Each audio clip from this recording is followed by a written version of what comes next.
রাজধানীর ট্রাফিক নিয়ন্ত্রণে যোগ দিয়েছেন পুলিশ সদস্যরা। প্রায় এক সপ্তাহ পর আজ সোমবার তারা রাজধানীর ট্রাফিক নিয়ন্ত্রণে যোগ দিলেন।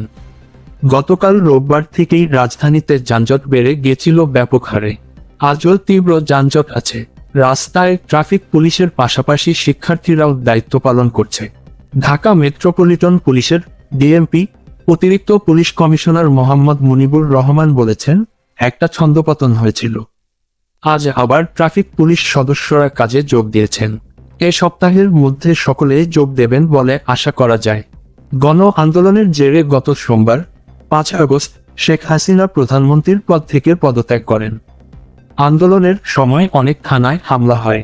এরপর রাজধানীর থানাগুলো যেমন পুলিশ শূন্য হয়ে যায়, আবার ঢাকার রাস্তায়ও ট্রাফিক পুলিশ দেখা যায়নি। পরে থানাগুলোর কার্যক্রম শুরু হয়। আর এ সময়ে শিক্ষার্থীরা বিভিন্ন স্থানে ট্রাফিক নিয়ন্ত্রণের দায়িত্ব নেন।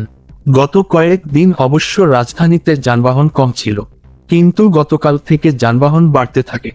আজ রাজধানীর বিভিন্ন স্থানে ট্রাফিক পুলিশ দেখা যায়। মোহাম্মদ মুনিবুর রহমান বলেন, আজ একটা আইস ব্রেকিং হলো।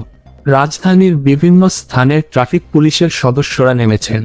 এর মধ্যে মিরপুরের 15টি স্থানে, গুলশানে 9টি স্থানে, উত্তরায় 5 স্থানে ট্রাফিক পুলিশের সদস্যরা নিয়ন্ত্রণ করছেন।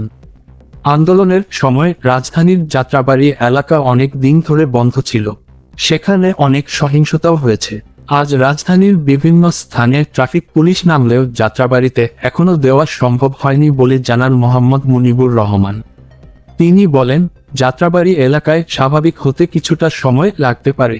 সেখানে কিছু পয়েন্টে ট্রাফিক রয়েছে, তবে সব জায়গায় নয়। নগরবাসীর চলাচল অনেক সহজ করে দেওয়া মেট্রো রেলের কাজীপাড়া ও মিরপুর 10 স্টেশন আন্দোলনের সময় হামলায় ক্ষতিগ্রস্ত হয়। বন্ধ হয়ে যায় মেট্রো রেল চলাচল। আবার এলিভেটেডে এক্সপ্রেসওয়ের টোল প্লাজাও পুড়িয়ে দেওয়া হয়। এরপর থেকে নগরীতে ব্যাপক যানজট দেখা দেয়। এলিভেটেড এক্সপ্রেসওয়ে চালু হয়েছে, তবে যানজট কমছে না। রাজধানীতে এ সপ্তাহের মধ্যেই ট্রাফিক পুলিশ পুরোপুরি কাজ শুরু করতে পারবে বলে আশা করেন মুনিবুর রহমান।